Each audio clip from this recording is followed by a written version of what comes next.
En esta edición del Atlas, viajamos a la Copa Australia para encontrarnos con una oda a la globalización, un humilde club de nombre alemán, fundado por griegos, que se mete en la final con el gol de un sursudanés. Hacemos un repaso histórico a clubes que, sin jugar en la primera división de su país, han tenido una trayectoria más destacada en las competiciones continentales de su territorio. Y recuperamos la ronda remota para actualizar el título de Marruecos en la CHAN contra Madagascar.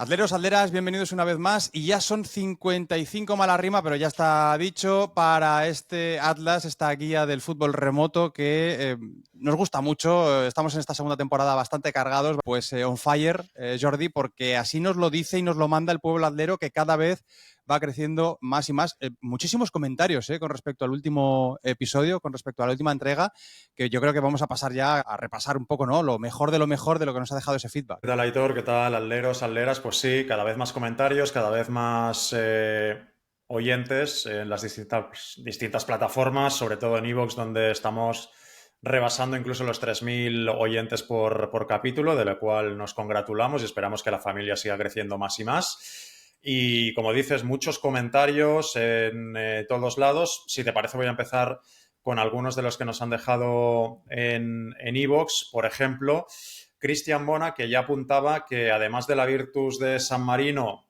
que finalmente no logró clasificarse para fase Liga en Conference, también estaba el Hamrun Spartans, que tenía la posibilidad de conseguir que Malta por primera vez tuviera un equipo en la fase final de una competición continental, y finalmente eso ha sucedido porque el gran dominador del fútbol maltés de esta isla mediterránea ha logrado meterse por primera vez en la fase Liga de Conference, así que tachamos ese nombre de la lista y ahora solo quedan ya Andorra, San Marino y Montenegro como federaciones que no han conseguido meter nunca a un equipo en la fase final de una competición europea UEFA. Así que veremos si en las próximas temporadas logran, igual que ha hecho Malta este año, pues romper ese estigma. Sí, señor. Parecía que podía venir por lo de la Virtus, pero al final ha sido Malta, ¿no? Y pues dejamos a Montenegro en el furgón de los torpes, como solemos ya decir en este podcast, en el Atlas, un poco llamativo, ¿no? Porque, bueno, te puedes imaginar que Andorra... ¿cuál es la otra? Andorra, San Marino y Montenegro. San Marino, claro. Pues mira, San Marino ha estado cerca, Andorra va mejorando también cada temporada, va llegando un poquito más lejos o va poniendo las cosas más complicadas a los equipos a los que se tienen que enfrentar en las previas, pero lo de Montenegro ahí está, un poco un agujero negro del fútbol europeo. ¿Qué más tienes en el feedback, Jordi? Por ejemplo, Ruiman, que nos comenta que le ha encantado la referencia a la historia de Trieste en el anterior capítulo. Dice, recuerdo haber escuchado a alguien nacido en esa zona a comienzos del siglo XX que sin haberse movido nunca de su pueblo había tenido hasta 5 pasaportes de países distintos. Al hilo de lo que comentabas, ¿no? De la situación geográfica de Trieste, cruce de caminos en momentos históricos muy relevantes, pues que ha hecho que esa ciudad ahora italiana haya formado parte de distintos imperios o países en el pasado. Pues fíjate, mira, te agarro un poco la excusa de este comentario porque en Spotify nos han dejado unas cuantas referencias acerca del tema de la Triestina. Para quien no lo haya escuchado, por favor, recuperad también el capítulo de la semana pasada en el que hablábamos un poco de una huelga de tifosi entre los aficionados de la Triestina, que también alguien nos ha mencionado el hecho de que el Valencia, por ejemplo, también ha vivido alguna huelga de aficionados. Claro, quizá habría que puntualizar, muy bien hecho por parte de quien nos lo comentó en redes sociales, pero que la huelga de tifosi se ha planteado en principio como una huelga para toda la temporada, es decir, no es solamente una acción de un partido, vamos a ver si se mantiene. De momento, ahora haremos actualización de lo que sucede este fin de semana, pero antes, Eduard, por ejemplo, en Spotify dice, podríais entrevistar al capitán Andurra que jugó en la Triestina, Ildefons Lima. Pues, hombre, este es una gran... un gran candidato a pasar por esos capítulos especiales, ¿no? Que tenemos pactados con iVoox, un capítulo especial cada mes, más charlado y con un invitado. Desde luego, Ildefons Lima yo creo que reúne, no solamente por el tema de la Triestina, reúne muchos condicionantes para ser un invitado. Eso te iba a decir, Aitor, porque podemos hablar con él de su amplísima colección de camisetas. Debe ser una de las personas de Europa que más camisetas distintas y además oficiales vestidas por los propios futbolistas cuyo nombre está en esas camisetas que no es que las haya comprado, y tiene, yo creo que la última vez que hablé con él me comentó que estaba rozando las 2000, si no recuerdo mal. O sea, que imagínate lo que tiene que ser ese armario, además de que es el tipo que ha tenido una trayectoria más larga con una selección, porque jugó con Andorra durante más de 20 años. Así que debutó con 17 y creo que se retiró con 43, pues 26 años nada más y nada menos. O sea que sí, la figura de Ildefons Lima da para una entrevista en profundidad, un poco como las que hacía el Loco de la Colina, ¿eh? Sí, sí. Habría que subir casi, te digo, que incluso merecería la pena que pudiéramos hacer un desplazamiento a Andorra, que no es un desplazamiento tampoco transoceánico ni muchísimo menos, y a lo mejor, pues oye, visitarle ahí en su casa, que nos enseñe, dejadnos en comentarios si os apetece una cosa así, una movida de este estilo con Ildefons Lima, que luego, obviamente, hay que pactarlo con él. Quiero decir que también a él Hombre, le tiene que claro. venir bien abrirnos la puerta desde su casa, pero bueno. Mira, Natalia Quevedo, por ejemplo, también en Spotify, me gusta porque nos saluda desde Bogotá, punto uno. Me gusta mucho que tengamos oyentes también en ese lado del charco, así que un saludo a Colombia, pero también que sea una mujer. Natalia me dice, lo de la huelga me recuerda que recientemente las barras de un equipo popular de Bogotá arrojaron zapatos desde la tribuna en protesta por la mala administración del equipo. Vemos que cada vez más, ¿no?, los aficionados, conforme vamos teniendo más malas administraciones en diferentes equipos, más diferentes tipologías de pésimos administradores o pésimos propietarios, pues también vamos viendo diferentes acciones, ¿no?, novedosas y llamativas. Recordaréis aquella que mencionamos en el Zalgiris lituano, ¿no?, de unos aficionados que fueron con unos carritos, con unos trolleys, con unas maletas, que sinceramente no sé cómo entraron con unas trolleys en el estadio, pero bueno, les dejaron pasar y en un momento determinado del partido, ¡pam!, una maletada ahí de protesta en este caso era contra el entrenador, aunque como recordarás, Jordi, el entrenador estaba liado Ya, con la propietaria, o sea que ahí había un poquito también de romance. sí. Pero bueno, sí, Natalia Quevedo nos dice que efectivamente en Colombia también hay protestas por malas administraciones. 01003 Xavi, recientemente los ultras del Partizan consiguieron echar a la directiva, que dejó el club bastante en ruinas a través de un boicot a los partidos en casa.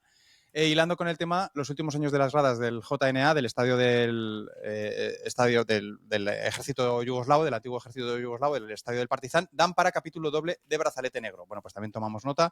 Aquí está cross promotion y estos comentarios cruzados entre Atlas y Brazalete.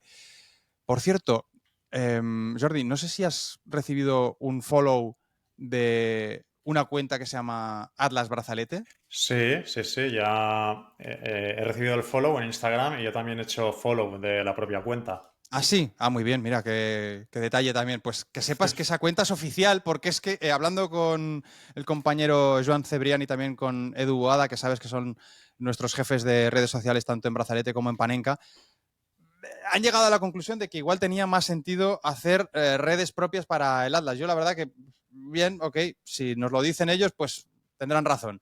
Es verdad que desde el punto de vista de contenido sí que, bueno, como que tiene sentido, ¿no?, separar un poco lo que es el true crime de lo que es la geografía remota del fútbol. En cualquier caso, si os apetece, si estáis escuchando esto, que sepáis que tanto en la antigua Twitter como en Instagram y no sé si en alguna más, supongo que sí, pero sobre todo básicamente en estas dos, podéis encontrarnos en Atlas Brazalete, ¿vale? Ese es el perfil en el que vamos a estar subiendo pues todos los clips que vayan dejando, las intervenciones de Jordi, las mías también, y en fin, los temas, la continuidad que va generando también temas como el propio este de la Triestina, pues lo vais a tener a partir de ahora ya no en los perfiles de Brazalete, sino en el perfil propio de Atlas Brazalete, @Atlas Brazalete, tanto en Twitter como en Instagram, ¿vale, Jordi? Perfecto. Pues mira, por ejemplo, Amado del Pino Estenoz, que nos escribe desde La Habana, desde Cuba, ya puede también hacer follow a esas cuentas para no perderse ninguno de esos contenidos a través de redes. Nos dice, les felicito por los productos comunicativos de Panenka, en particular por Brazalete Negro y por el Atlas. No es frecuente en el ciberespacio encontrar contenidos sonoros con tanta enjundia investigativa y con un empleo ¡Ostras! tan inteligente del humor. Ojalá los Bueno, reconforten seguir desarrollando estos hermosos proyectos, nos dice Amado. Está claro que tenemos que hacer un Atlas on Tour en Cuba, porque creo que en pocos sitios nos han dicho que tenemos humor inteligente, Jordi. Sí, sí, hombre, la verdad es que Amado, como su propio nombre indica, solo nos ha brindado palabras bonitas, las cuales desde aquí le agradecemos y le mandamos también muchísimo cariño cruzando el Atlántico hasta la hermosa isla de Cuba. Sí, señor. José Caballero Román, enganchando de nuevo con lo del Triestina, los hinchas del Blackpool también consiguieron echar a los dueños, la familia Oyston, básicamente dejando de ir al estadio y ahogando sus vías de ingresos. Les costó varios años, eso sí. Recomiendo el libro How Not to Run a Football Club, cómo no gestionar un equipo de fútbol, si alguien quiere profundizar en el tema. Pobre Triestina. Aprovecho para ponerme la chapita de primer atlero de Bullas, Murcia, que aunque os llevo escuchando muchísimo tiempo, creo que nunca lo había comentado aún. Pues bueno, también está ese mapa por ahí, ¿no? Que lo volveremos a dejar también en la descripción del capítulo para que cada uno o cada una pues reclame su chapa de su ciudad, de su pueblo, de su barrio. Y Álvaro Medina, ojalá más aficiones siguiéramos lo de la Triestina. Mi Graná no le vendría nada mal ahora, pero aquí se hacen las cosas de otra manera. Pues vamos a lo que ha pasado en la Triestina, si te parece, Jordi. Básicamente lo que ha pasado es que efectivamente el equipo se presentó en el estadio Nereo Rocco, que ya actualizamos la semana pasada, que se habían pagado los, creo que eran 60, 70 mil pavos que costaba arreglar lo que había destrozado, ¿quién era? Robbie Williams, ¿no? Que había pasado por allí.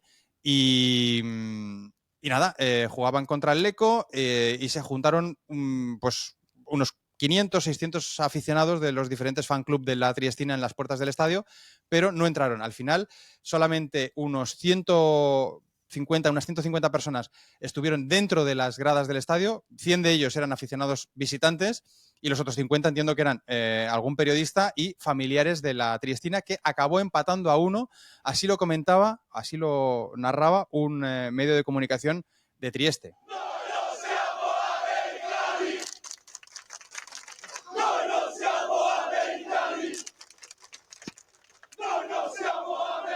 E al calcio d'inizio di Triestina-Lecco, ecco la situazione fuori dallo stadio, dalle parti di via Miani, dietro la curva Furlan, tifosi arrabbiati, tifoserie organizzate.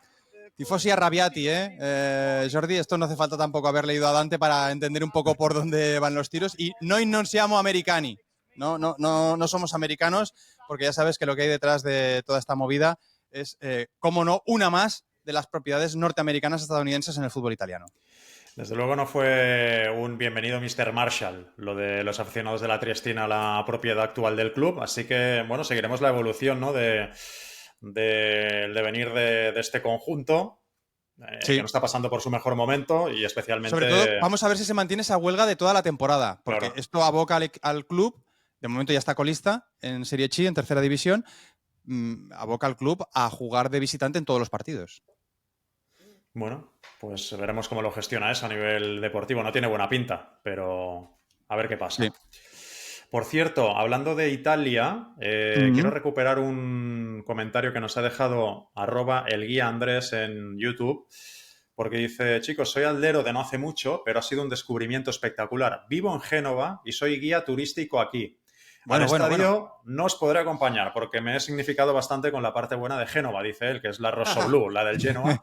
Tengo el abono del Genoa, pero estoy seguro que lo pasaréis muy bien en el Luigi Ferraris. Aún así, cualquier cosa que necesitéis, estoy a vuestra disposición. Y si es para tomar unas antes o después del partido, todavía más. En caso de querer hacer una visita guiada conmigo, pues oye, sin problema. Así que ya tenemos guía para el viaje. ¿Pero qué me estás contando? O sea, vamos a ver, tiramos un día una pedrada de... Yo estuve en Génova, me gustó el rollito, siempre Luigi Ferraris me ha parecido un campo que me molaría visitar, tal. De repente la gente os mola la idea y al final acabamos teniendo un oyente que es guía turístico en Génova. Sí, sí. Increíble, increíble. Pero, ¿qué pasa? Aquí vamos a abrir un poco la carpeta viaje, la carpeta... ¿Esto qué es? Atlas. Esto sí que sería Atlas on Tour. Porque con los amigos de WeFan estamos planteándonos efectivamente hacer este viaje, convertir en realidad este sueño que hemos tenido desde chiquititos, que es hacer un viaje con todos los atleros y atletas que os queráis apuntar. Dijimos y planteamos la posibilidad de hacer un viaje a Génova, pues por lo que estaba comentando ahora, ¿no? Porque es una ciudad que a mí personalmente me moló bastante. Italia siempre creo que es una buenísima excusa para salir de casa. Aunque yo insisto, no sé cómo llevas tú este tema, pero yo todavía no lo he abordado del todo en casa. No, yo tampoco, porque además en octubre tengo otra salida pactada desde hace meses. Mm.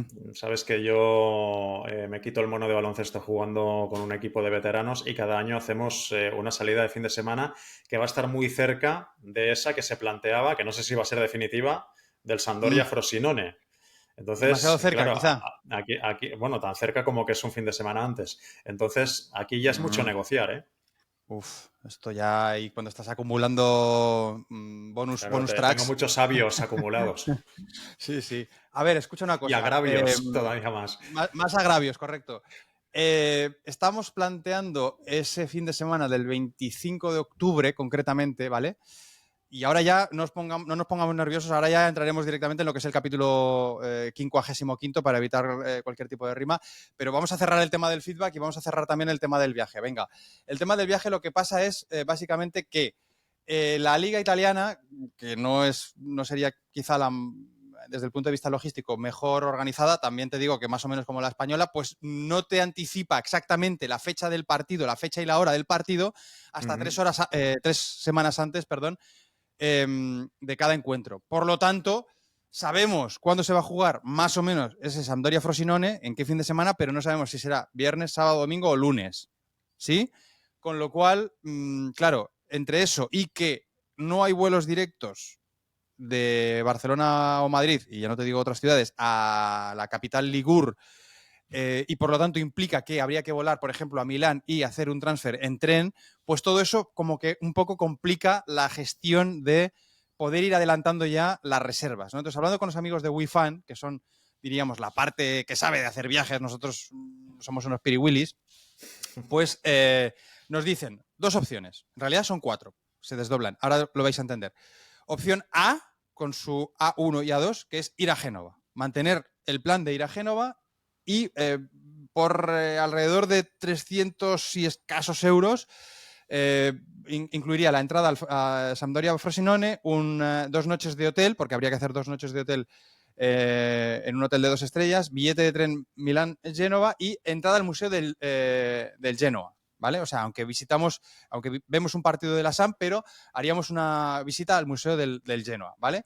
Entonces, por algo más de 350, el hotel sería un poquito mejor, sería de 3 estrellas, pero básicamente estas son las opciones A1 y A2. Siempre ir a Génova pasando por Milán, ver un partido de la SAM y visitar el Museo del Genoa.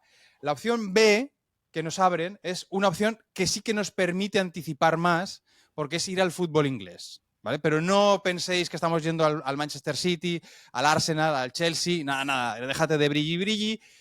Iríamos a la Championship. Jordi, ¿cómo te suena? ¿Eh? A Un mí muy poco de bien. barrete, un poco de barrete y un poco bastante, porque tendríamos que ir a la isla de los perros, ¿no? A la Isle of Dogs para visitar al Millwall.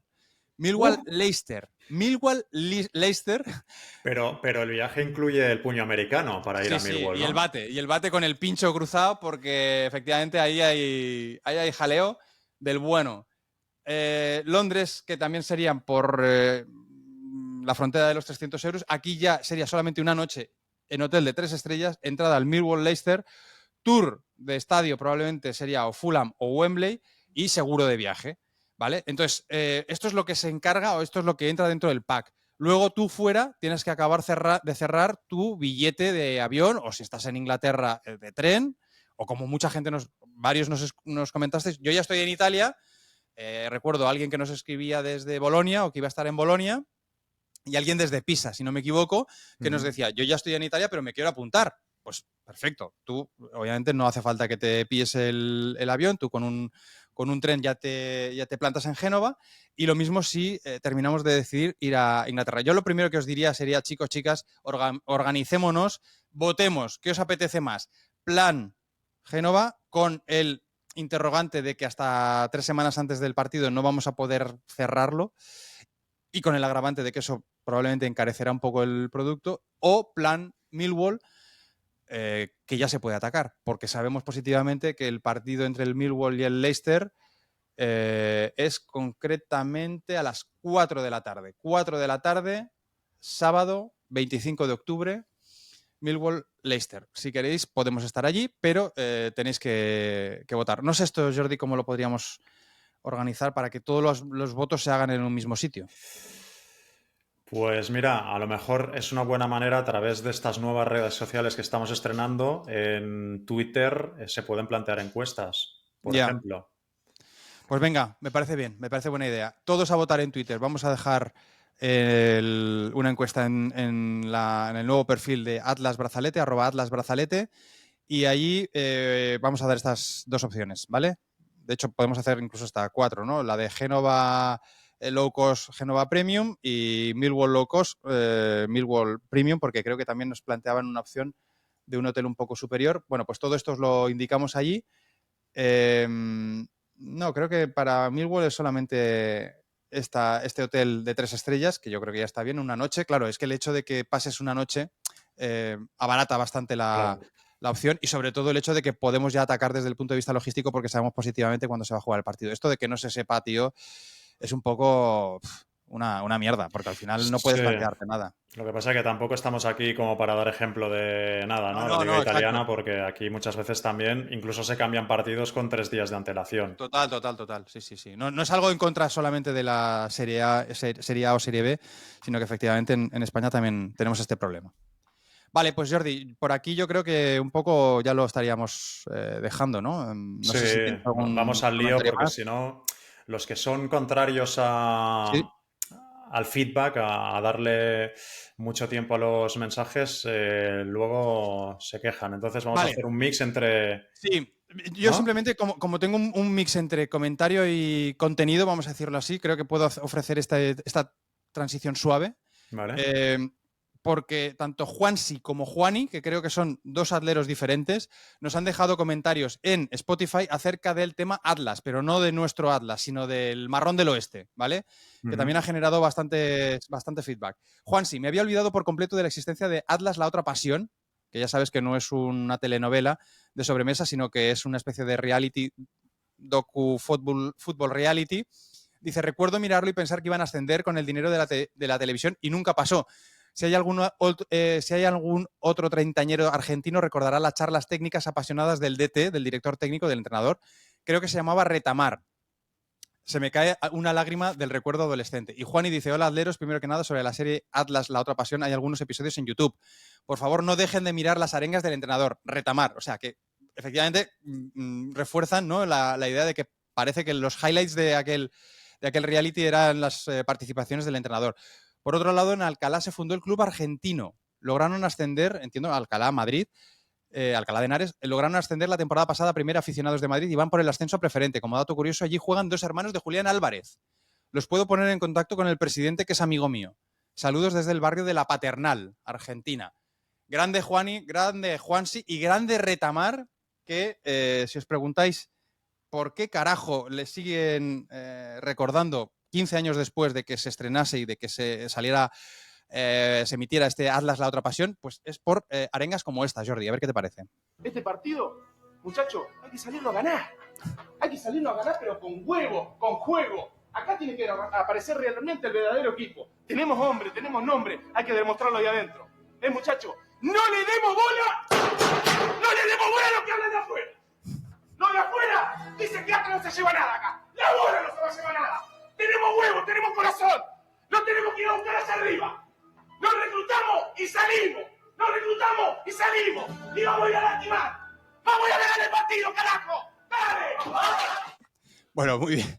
Como has visto, un análisis táctico de muchísimo nivel, ¿eh? Primero dice, vamos con huevo, y luego vamos con juego también, ¿eh? Pero sobre todo con huevo. Claro, la prioridad la tiene muy asumida, ¿eh? Bueno, a ver, claro, estamos hablando de 4ª división de fútbol argentino. Quiero decir, tampoco vamos a exigir aquí fútbol champán. Si os gusta este Retamar, creo que hay algún otro cortecito que merece la pena. Quizá a lo mejor la semana que viene podemos seguir indagando acerca de este entrenador, que me parece que es como muy paradigmático. O sea, efectivamente, cada docuserie o cada producto televisivo necesita su estrella, y parece que Néstor Retamar es un poco, o era un poco, la estrella de este Atlas, la otra pasión. Pasó en diferentes momentos por el Atlas, consiguió un ascenso, en fin, parece que es un tipo importante en ese conjunto, y diría que tiene un hijo que ahora mismo está jugando en el primer equipo del Atlas, que esta semana no ha podido disputar su partido contra Atlético Camioneros, como te dije la semana pasada, porque cayó una chupa de agua bastante importante y se anuló el partido. Así que la semana que viene actualizamos cómo estamos, ¿vale? Con este Atlas, con este Marrón del Oeste, que ya sabes que es uno de nuestros equipos por ahí repartidos por el mundo. Y si os apetece, también escucharemos alguna otra arenga de este Néstor Retamar, que decía piensan que el Atlas no va a sacar nada de aquí, la bola no va a sacar nada de aquí. Un crack, Néstor Retamar. Sí, sí, desde luego. Y una pena que no se haya podido jugar ese partido frente a Atlético Camioneros porque era un pegaso de partido, ¿eh? Total. Era un pedazo de partido.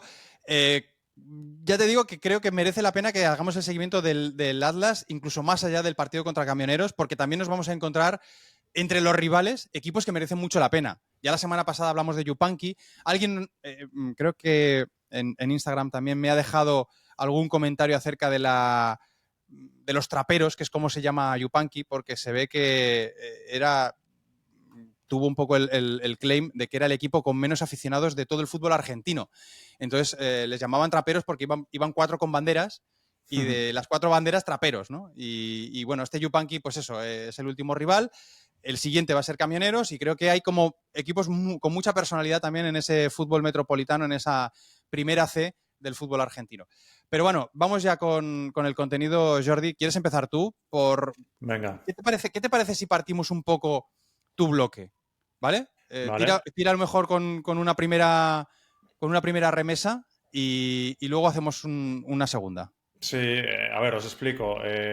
Ya conocemos la confección de todas las competiciones europeas en su fase liga esta temporada, es decir, los 36 de Champions, los 36 de Europa League y los 36 de Conference League, y no hay ningún equipo que no sea de primera división de sus respectivos países, pero esto es algo que de forma relativamente habitual ha ocurrido en años anteriores, no solo en Europa, sino en otros continentes, que equipos que no son de primera división disputen competiciones europeas y algunos lo hagan realmente bien. Entonces, el análisis que quiero hacer es recuperar un poco pues, la historia de esos equipos que han destacado teniendo en cuenta ese condicionante, ¿no? Que hace muy complicado que puedas brillar a nivel continental. El hecho de ni siquiera estar en la élite de tu país. Si quieres, vamos a ver en Europa quién es el equipo que ha llegado más lejos dentro de este grupo y luego, más tarde, hablamos de lo que ha ocurrido en otros continentes porque hay casos realmente sorprendentes y llamativos. Venga, pues vamos con Europa, que yo sinceramente me pillas totalmente en fuera de juego.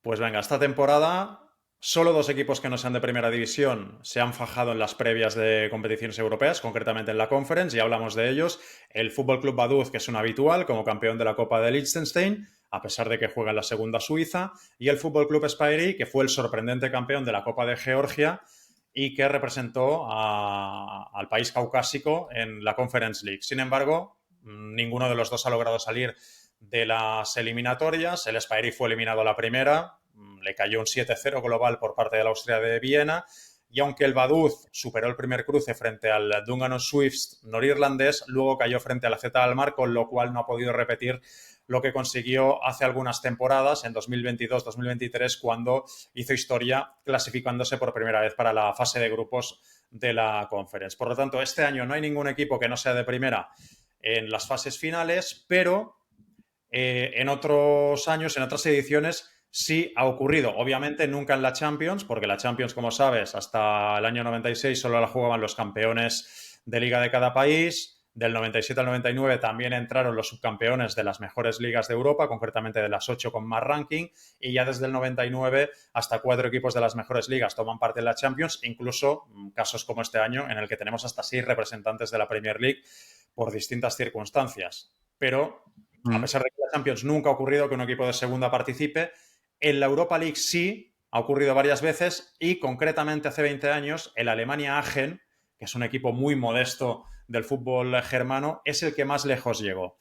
Vamos a contextualizar quiénes son esta gente del Alemannia Aachen, porque no es, desde luego, uno de los equipos más conocidos del fútbol teutón, aunque en Sevilla seguro que se acuerdan de ellos porque les cayó en la fase de grupos de aquella Europa League. El Alemannia Aachen es un equipo de la ciudad de Aquisgrán, que es como se llama Aachen en castellano, que es una ciudad que está muy pegada a la frontera con Países Bajos y Bélgica, que a finales de los 60 tuvo su etapa de esplendor, disputó 3 temporadas consecutivas en la Bundesliga e incluso fue subcampeón en el 69, pero que luego, ¿sí? Ganó la Liga al Bayern y el Alemannia Aachen fue subcampeón aquel año. Pero desde el 70 solo ha jugado un año en Bundesliga. ¿En Aachen año? En aquel año. Vale, perfecto. Solo una vez, 2006-2007, subió para volver a bajar a la primera y actualmente está en Bundesliga, en la Liga, en la tercera división, después de haber ascendido hace un par de años desde la cuarta, porque se pegó un montón de años en la Regional Liga. Bueno, pues en 2003-2004, cuando todavía estaba en segunda división, el Alemannia Aachen cuajó una actuación memorable en la Copa Alemana, se plantó en la final, la perdió frente al Werder Bremen, que también había sido campeón de Bundesliga aquel año y por lo tanto lo que hizo fue heredar el billete para la Europa League que le habría correspondido al Werder Bremen como campeón de Copa. Así fue como un equipo que aquel año había sido sexto en segunda división alemana jugó la siguiente edición de la Copa de la UEFA, porque todavía no se llamaba Europa League por aquel entonces. Bueno, lo tremendo es que aquella edición 2004-2005 de la Copa de la UEFA, Aitor, fue la que ha tenido más participación de equipos que no eran de primera en toda la historia. Estamos hablando de un total de 8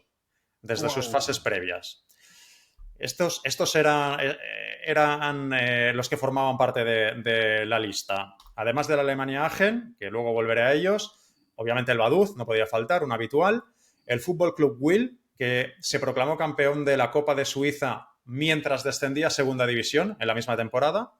El Budućnost Banatski Dor, que es un equipo serbio que fue finalista de Copa aquel año siendo equipo de segunda división, perdió la final de Copa Serbia frente a la Estrella Roja. También estaba el Oster sueco, que entró por fair play a pesar de que esa temporada había descendido a segunda división.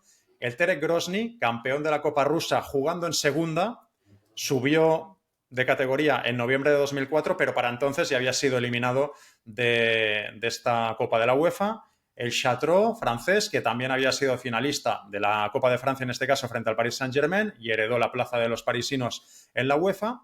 El Millwall, fíjate que al final todo vuelve, ¿eh? Esto es un bucle infinito. El Millwall había jugado la final de la FA Cup frente al Manchester United, pero como el United había ganado también la Premier League aquel año, se quedó con su plaza en la Copa de la UEFA. Bueno, pues de todos estos, el único que logró superar rondas, salir de las eliminatorias previas y llegar a la fase de grupos fue el Alemannia Aachen, que se cargó al FH islandés en primera ronda y accedió a una fase de grupos que le enfrentó al Sevilla, al Lille, al Zenit de San Petersburgo y a la EK de Atenas. No parece un grupo fácil, pero aún así logró salir adelante el cuadro germano. Era una edición de la Copa de la UEFA, no sé si la recordarás, es la misma que disputa el Racing de Santander, si no recuerdo mal, en la que hay 5 equipos por grupo, pero solo te enfrentas una vez a cada rival. Te podía tocar en casa o fuera. Era un formato bastante innovador que creo que solo duró ese año o como mucho otro. Y en el caso al Racing le tocó el City y el Paris Saint-Germain, ¿no? Sí, eso es. Bueno, el Paris Saint-Germain pues debía ser otro año entonces, porque el Paris Saint-Germain debió jugar la Champions, porque había sido campeón de Liga el año. Bueno, es igual, en cualquier caso. La Alemannia Aachen le gana al Lille en casa, gana también a domicilio frente a la EK, empata frente al Zenit y pierde en el Ramón Sánchez Pizjuán. Consigue 7 puntos y con eso le da para pasar ronda, es decir, accede a los 16avos de final y allí el AZ Alkmaar termina con su sueño, pero en cualquier caso queda para la historia que la Alemannia Aachen, llegando a 16avos de la Copa de la UEFA, es el equipo que más lejos que ha alcanzado una eliminatoria más lejana en esta competición. Aunque es verdad, y con esto termino este primer apunte en Europa, que cuando se disputaba la Recopa y se hacía en formato de eliminatoria, obviamente no había fases de grupos, alguno de estos minnows, que es como se llaman estos equipos de inferior categoría, logró llegar incluso más lejos de esos 16avos. Por ejemplo, el Cardiff City, semifinalista de la Recopa en el 68 frente al Hamburgo, mientras militaba en la segunda inglesa. O la Atalanta, que también fue semifinalista en la edición 87-88, mientras jugaba en la Serie B italiana. Y hablamos ¿Semifinalista? Semifinalista la Atalanta, sí, aquel año. Que ya hablamos en su día de esa edición de la Recopa, porque en la primera eliminatoria la Atalanta se enfrenta al Merthyr Tydfil galés, que es el equipo que ha jugado una competición europea viniendo desde una categoría más baja, porque en aquel momento estaba en la 7ª categoría del sistema de ligas inglés. Así que Bueno, esos son los equipos que a nivel europeo han llegado más lejos sin estar en primera división, pero luego, si quieres, saltamos de continente porque en Vale. África, en Sudamérica, en la CONCACAF, hay casos en los que hay equipos que han llegado incluso más lejos. O sea, que un equipo de séptima división inglesa enfrentándose con otro de Serie B italiana ha sido una eliminatoria de competición internacional, ¿eh?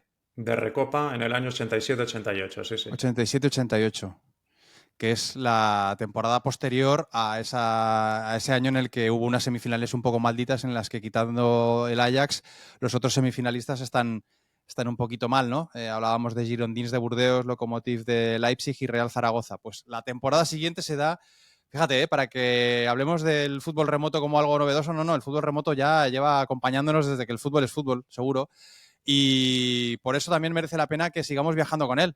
Jordi, por ejemplo, ahora yo os propongo un viaje bastante, casi a las antípodas. Estamos hablando de Australia para, como os he adelantado en el sumario, conocer a un equipo que se ha plantado en la final. Un equipo precisamente viniendo de segunda división.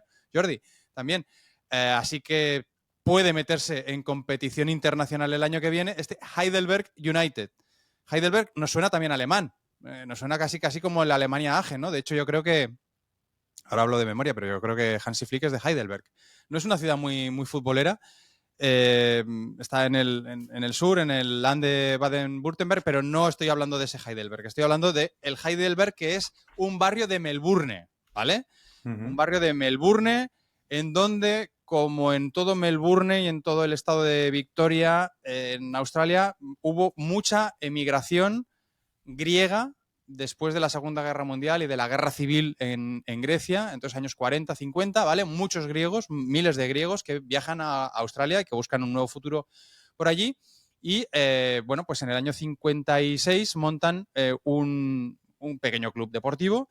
Como muchos de ellos venían de una zona del norte de Grecia, es decir, de Macedonia, de la Macedonia griega, ¿vale? De la Macedonia en la que está un poco el origen de Alejandro el Magno, pues montan un equipo que se llama así, Alexander the Great, Melbourne Soccer Club. Yo creo que es un nombre bastante autoexplicativo. Y eligen un poco pues a un guerrero griego con el escudo y el casco y la espada como el símbolo de ese conjunto, ¿vale? Ese conjunto, la verdad es que, aunque ahora mismo está en segunda división en Australia, pero llegó a jugar unas cuantas temporadas de la antigua National Soccer League, que era la máxima categoría del fútbol australiano, un poco semiprofesional, no totalmente profesionalizado como la A-League actual. Jugó 17 temporadas, llegó a ser 2 veces subcampeón de la máxima categoría en ese momento del fútbol australiano, y también jugó 5 veces la antigua final de la Copa, de la cual solamente ganó una, ¿vale? En el año 93. Pero bueno, como te digo, es un equipo humilde, es un equipo de barrio, es un equipo de comunidad o de colectividad migrante, ¿vale? Originalmente formada por los griegos de esa zona de Melbourne, que ahora mismo está en segunda división, es un equipo pequeñito, pero que, bueno, ha empezado su andadura en la Copa de este año contra otro equipo de segunda división, gana 2-0 en 16avos de final. En octavos de final ya les toca al Western Sydney, que acabó cuarto en la última temporada de la A-League, de la máxima categoría del fútbol australiano, y le ganan 3-0. Se plantan en cuartos de final, que era su tope histórico, el tope histórico del Heidelberg United. Les toca medirse con el Wellington Phoenix, también primera división. Le meten 4-0 al conjunto neozelandés. Y en semifinales les vuelve a tocar el otro gran equipo neozelandés, el Auckland Football Club, del cual ya hemos hablado también largo y tendido, porque además quedó primero de la máxima categoría del fútbol australiano en su fase regular. Recuerda, quedaron Premiers, pero no quedaron Champions, porque luego en los enfrentamientos playoff acabaron cayendo en semifinales y se acabó proclamando campeón precisamente el Melbourne.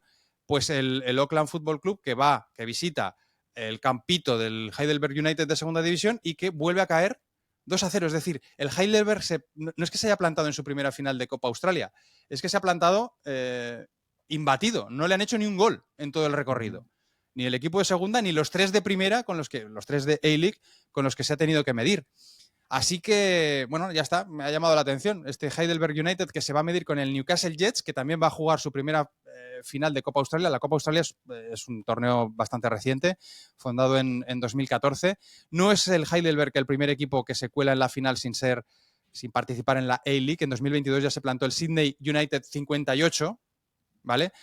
Que se llama así porque lo fundaron en el 58 croatas llegados a Sydney. Si tú ves el escudo, incluye la saóvnica, que es el diseño ajedrezado, ¿no? De cuadraditos blancos y rojos, que está presente en todos los clubes, prácticamente todos los clubes croatas, también en el de la selección croata, y también en el del Sydney United 58, que tuvo que cambiar el nombre, aquí simplemente un apunte acerca del Sydney United 58, tuvo que cambiar el nombre de su nombre original, Sydney Croatia, porque a finales de los 60, cada vez que el Sydney Croatia jugaba con el Jugal, que era el equipo de los que se proclamaban yugoslavos, pues acababan a palos. Entonces, al final, la Federación Australiana dijo que tenían que modificar los nombres para que, como mínimo, desde el punto de vista de las denominaciones, no quedase tan claro, yo realmente no sé si consiguieron tener mucho éxito, no quedase tan claro que eran equipos que representaban únicamente a uno, los croatas, y el otro a los yugoslavos.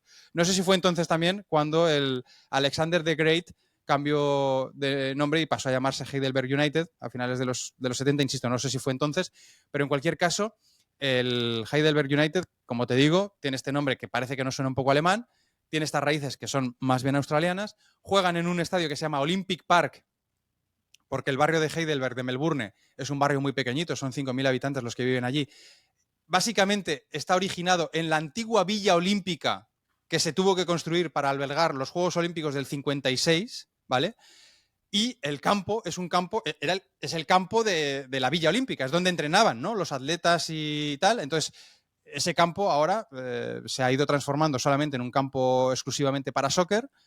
Y, como te digo, se llama Olympic Park, y ahí en ese campo es donde sucedió el gol de este chico, que es un jugador de origen sur-sudanés. Vamos a escuchar primero el gol y ahora te hablo un poco de la historia del goleador. Now, Juach, oh, he's got there, Bull Juach for Heidelberg, he's done it! And they have the goal! Bull Juach, Raging Bull, strikes with 15 minutes left to play. Bull Juach, Raging Bull, haciendo un poco el juego de palabras con el nombre de pila del chico, es un emigrante, es un exiliado de la guerra de Sudán del Sur, como muchos otros hay en Australia. Por ejemplo, me viene a la cabeza Mavil, ¿no? El jugador del Castellón, que había pasado por el Midtjylland, que creo que es sursudanés de origen, pero nacido en Kenia y criado e internacional con Australia. Bueno, pues Juach también es un poco el mismo tipo de jugador, ha hecho un poco un recorrido parecido, y fíjate, pues al final le acaba de dar el pase a la final a este equipo que de alguna manera sigue representando a la comunidad greco-australiana, que es una de las más importantes, tanto en términos de comunidades, colectividades en Australia, ¿vale? De minorías, vamos a llamarlo así, nacionales en Australia, como también es de las más importantes si lo consideramos desde el otro punto de vista, desde el otro prisma, desde el prisma de las comunidades de la diáspora griega, ¿no? ¿A dónde han ido los griegos? Pues obviamente muchos han ido Estados Unidos, Canadá, Inglaterra, pero también bastantes en Alemania, pero Australia siempre, y fíjate que es un destino lejísimos, siempre ha tenido mucha preferencia, hasta el punto de que actualmente hay unos 100.000 australianos nacidos en Grecia, 100.000 ciudadanos australianos nacidos en Grecia, y otros 500.000 que, aunque ya han nacido en Australia, pero son descendientes directamente, ¿no?, de esos millares de griegos que llegaron pues durante todo el siglo XX. Y de esos 500.000 descendientes de griegos, 200.000 están concentrados en la zona de Melbourne, como probablemente el que más nos pueda sonar a nivel futbolero, Ange Postecoglou. Ange Postecoglou también es, él de hecho creo que es nacido en Grecia, salió cuando era un niño porque a su padre le cerraron el negocio los militares que dieron el golpe de Estado en el año 67 en Grecia, y poco después, 69-70, se subieron a un barco y se fueron para Australia. Él no jugó en el Heidelberg, jugó en el South Melbourne, que es otro de los grandes equipos de la zona de Melbourne, y quien sí que jugó en el Heidelberg fue John Anastasiadis, que es el que actualmente es entrenador. Este chico empezó jugando como delantero, insisto, en el Heidelberg, le ficha el PAOK en Salónica, estuvo casi 10 temporadas jugando en Grecia, y a su vuelta le dio tiempo de acabar jugando unas temporadas en el South Melbourne. ¿A las órdenes de quién? Pues de un joven entrenador llamado Ange Postecoglou, Y ahora, pues, ha asumido él el rango de entrenador, ha pasado por diferentes equipos y ahora con 57 palos está dirigiendo al Heidelberg. Yo creo que también una historia bonita, la de este Anastasiadis. Espero no haberos dormido con esta Anastasiadis, pero, insisto, me parece que es chulo la historia del Heidelberg, que va a jugar la final contra el Newcastle Jets el 4 de octubre, así que también contaremos si hay un campeón y también un participante en competiciones internacionales procedente de una categoría de plata, en este caso del fútbol australiano. Bueno, pues otro apunte, ¿no?, que hay que hacer ahí, hay que marcarse esa fecha en el calendario para estar pendiente de la resolución de esa final de Copa en Australia.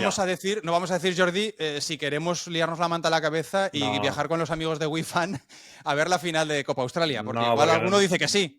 Ya, pero es que tampoco saldría por 350 euros ni yendo a un hotel de una estrella en este caso. No. Mejor no lo planteamos. Vamos a quedarnos con las opciones que nos han puesto sobre la mesa, que yo creo que están muy bien, y a partir de ahí ya veremos. Oye, ¿qué más equipos tienes también así de categorías no élite que hayan jugado y hayan llegado lejos? Porque el matiz es interesante, que hayan llegado lejos en competición internacional. Porque mira, para ponerlo en contexto, recapitulando, en la Conference tenemos en Europa que el que más lejos ha llegado simplemente a fase de grupos es el Vaduz de Liechtenstein. Ya hemos dicho que a la Copa de la UEFA 16avos de final es el tope por parte de la Alemania Aachen hace prácticamente 20 años. Y en la Recopa sí que tenemos a 2 semifinalistas de segunda, Atalanta y Cardiff City. Pero si saltamos a África, ya aquí lo que hace saltar es la banca, el fútbol africano y concretamente el Entente Sportif de Sétif, que es un equipo que en 1987 fue campeón de Argelia y que en 1988 disputó, por lo tanto, lo que hoy en día conocemos como la Champions League africana. Pero el caso es que mientras eso sucedía, el equipo descendió a segunda división. Es decir, después de haber sido campeón, tuvo una mala temporada y desciende a segunda en una campaña que es realmente bizarrísima. Si lo buscáis, la Liga Argelina 87-88, entre el tercer clasificado y el primer descendido, que fue el Sétif, solo hubo un punto de diferencia entre el tercero y el primer descendido. Y estamos hablando... Ni en la Hypermotion, ¿eh? Ni en la Hypermotion. Eso sí que fue hipertensión. O sea, había 10 equipos del tercero al duodécimo que acabaron empatados a 35 puntos. Yo creo que es un caso único en la historia del fútbol. Y el Sétif, que hizo 34, pues se fue al hoyo. O sea, pasó de defender el título a irse a segunda. Y mientras todo eso sucedía, iba pasando rondas en la Champions africana. O sea, el Sétif pierde la categoría en julio del año 88 y se proclama campeón continental en diciembre de ese mismo año, cuando ya era, insisto, equipo de segunda división en Argelia. Es el único caso en el mundo en el que un equipo de segunda división se ha proclamado campeón continental. Y además, por el camino, lo cual tiene más mérito, ya siendo equipo de segunda, se carga a conjuntos tan potentes dentro de lo que es el panorama del fútbol africano como el Al-Ahly egipcio. Al Al-Ahly se lo carga en semifinales y se impone en la final frente al Iwanyangu Nacional nigeriano, que actualmente es el Harlan Football Club. Ha cambiado de nombre hace unos años. Bueno, pues el Entente Sportif de Sétif, que es un equipo que luego ya se ha recuperado de ese traspiés y ha ganado varias ligas en Argelia y demás, ha ganado también otra Champions africana más recientemente, logró ser el único equipo del mundo que jugando en segunda división se ha proclamado campeón continental. De la máxima competición, del máximo torneo, del primer torneo, ¿no? De lo que sería el equivalente en Europa a la Copa de Europa antigua, la Champions, o en América del Sur, pues la Libertadores. O sea, hay un equipo que ha ganado el máximo torneo internacional siendo conjunto de segunda división. Esto yo creo que es imposible de reeditar, vamos, o sea, es muy complicado, tal y como está ahora el fútbol de profesionalizado, ya no te digo en Europa o en Sudamérica, en cualquier punto del planeta. Es que en Europa yo creo que sería inviable, primero porque la Champions solo la juegan equipos de primera división, como es lógico. O sea, los 4... Tendría que coincidir un equipo que es imposible también de que suceda, ¿no? Que un equipo que se proclama campeón acaba bajando a segunda división, ¿no? Sí. Bueno, pero realmente... Claro, es que en Europa es difícil porque las temporadas discurren con un calendario que lo hace realmente complicado. Eso tiene que pasar en lugares donde, por ejemplo, el calendario es anual en la Liga y luego disputan las competiciones europeas a posteriori. Correcto. Sí, pero bueno, en este caso sucedió. Pero es que, por ejemplo, si nos trasladamos quizá la única manera que pudiera suceder en la Champions es que hubiese de por medio un descenso administrativo. Sí. Que tú acabes primero, segundo, tercero, cuarto en tu liga y te caiga un descenso administrativo que también es bastante inviable. O te rizo más el rizo. Imagínate que el Vaduz un año gana la Conference, eso le clasifica para la Europa League, que también la gana. Sí, eso lo clasifica para la Champions, que también la gana. Y mientras es un poco tanto, menos factible. Está tan centrado en rendir en Europa que no logra ascender de categoría en Suiza y se mantiene jugando en segunda división. Sí. Pero claro, es bastante inviable ya solo pensar en que pueda ganar la Conference. Sí, porque nos has dicho que no ha superado la fase de grupos, ¿no? Sí, ahora ya exacto. la actual fase Liga. Es su techo. Sí, sí. Pues pero oye, bueno. ahí está realmente merecería la pena meter un poquito ahí el bisturí, la lupa para saber qué carajo pasó en ese entente de Sétif y sobre todo en los rivales, ¿no? Porque imagino que, bueno, sería un equipo grande que puntualmente estaba actuando en segunda división, pero claro, no dejaba de ser eso, un equipo de segunda categoría que sorprendió a propios y extraños llegando muy lejos, como también lejos, por ejemplo, se plantean, Jordi, llegar Uruguay y Paraguay en esta ventana de selecciones. Estamos en parón de selecciones. Uruguay y Paraguay se pueden ya meter oficialmente en el Mundial de 2026. Y ojo también a Venezuela, que siempre miramos a la Vinotinto porque al final no deja de ser ese patito feo, entiéndase la expresión, ¿no? Ese única selección del conglomerado Conmebol que no ha disputado un Mundial y que podría, como mínimo, meterse en playoff. Este parón de selecciones visita Argentina y recibe a Colombia. Yo creo que se van a pelear esa séptima plaza con Bolivia. Venezuela tiene 18 puntos, Bolivia tiene 17. Y luego ya por detrás están Perú y Chile. Vaya temporada o vaya época la de Chile. Está colista con 10 puntos. Pero insisto, Venezuela y Bolivia están solamente separados por un punto y una de las dos tiene pinta de que va a poder jugar el repechaje. Si te decía que Venezuela visita a Argentina y luego recibe a Colombia, Bolivia viaja a Colombia y luego en el alto más alto, en el estadio de Always Ready, va a recibir a la Brasil de Ancelotti. Y ojo también que Bolivia, para después de este parón de selecciones, el 14 de octubre, ha pactado un amistoso ¿con quién? Con Rusia.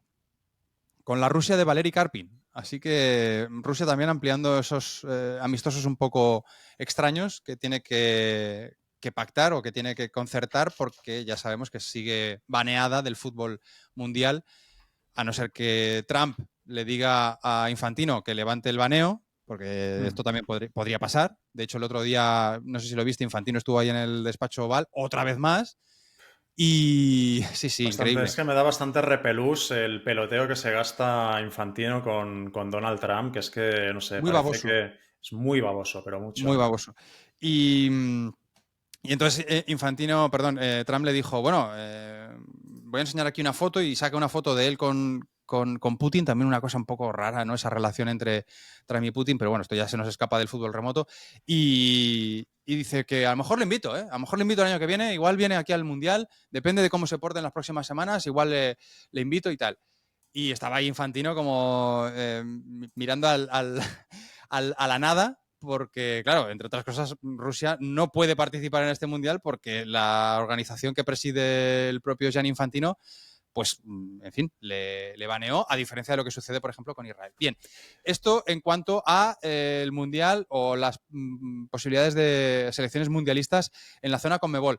En África también va a haber movimiento, ya sabes que ahí siempre miramos, ¿no? Pues, por ejemplo, a selecciones que nunca han jugado un Mundial como Gabón, que está segunda por detrás de Costa de Marfil, Cabo Verde, que está liderando su grupo por delante de Camerún. ¿Qué otras selecciones así se pueden meter? Ruanda está ya bastante por detrás de Sudáfrica, pero a lo mejor se puede meter en el repechaje. Namibia también apunta a repechaje.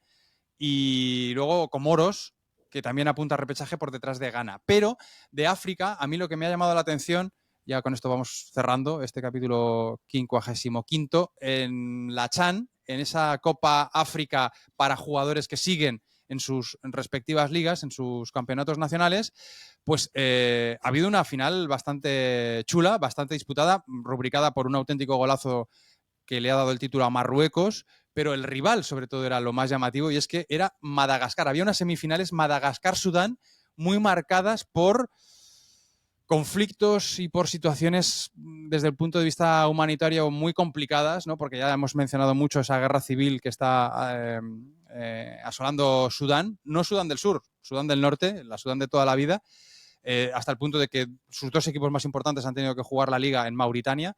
Pues bueno, esta Sudán se planta en esa semifinal, pero acaba cayendo contra Madagascar. Y tú dirás, ¿y en Madagascar qué pasa? Pues en Madagascar ha pasado que están entrando en el 5º año de sequía, que ha empujado a más de 1 millón de personas a morir de hambre.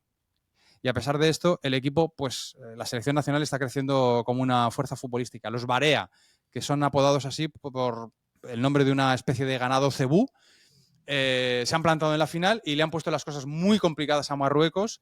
2-2, al final 2-3 con un gol de un jugador marroquí, un golazo desde prácticamente 40 metros desde la portería.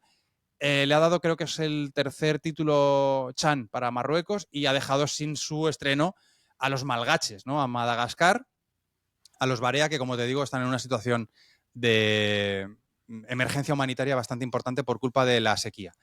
Nada, Jordi, yo creo que esto merecía un poquito una ronda remota. Ya hemos hecho repaso a lo que es este parón de selecciones tanto en África como en la Conmebol, pero sobre todo esta Chan. Hemos hecho mención ya del Khairat Almaty, del cual vamos a hablar bastante porque va a recibir al Real Madrid.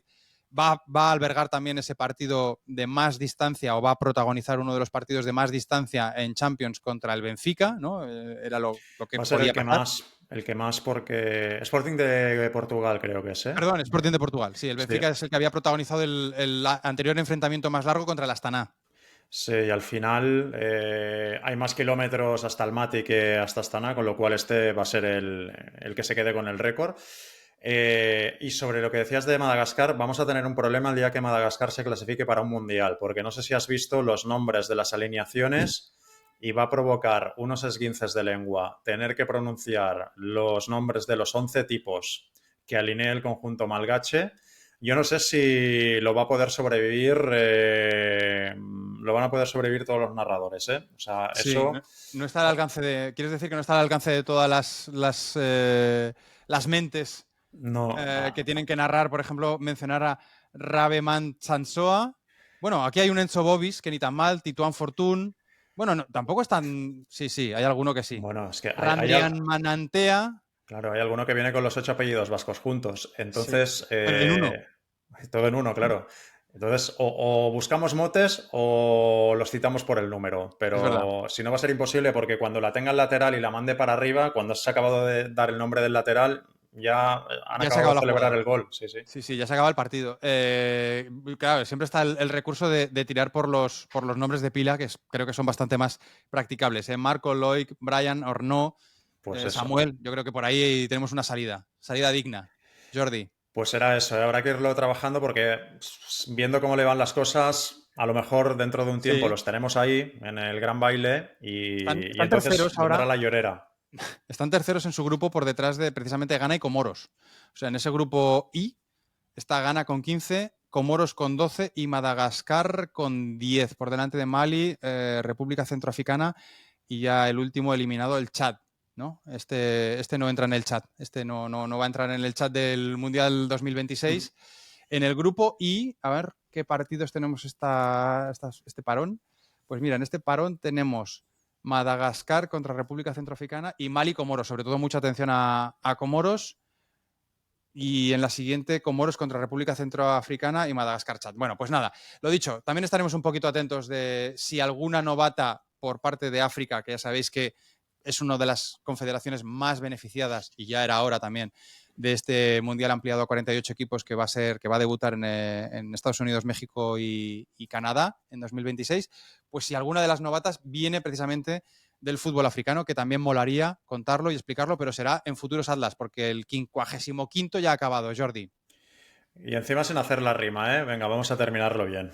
Venga, que cada uno lo haga también en casa. Yo creo que no hace falta también ser muy imaginativo. Si en Argentina, si en Colombia, si en México, si en algún país hermano, pues también tenéis este rollo con la rima del número que va después del 4 y antes del 6, pues también dejádnoslo en comentarios. ¿Por qué no? Porque nos va a gustar leerlo, porque somos humor inteligente, como nos han dicho en Cuba, Jordi, pero no demasiado, ¿eh? Nos gustan las cosas sencillitas y las rimas también Pues somos muy de la Sí. rima. O en Corea del Norte, ¿no? Que... Corea del Norte, sí, estaría guay.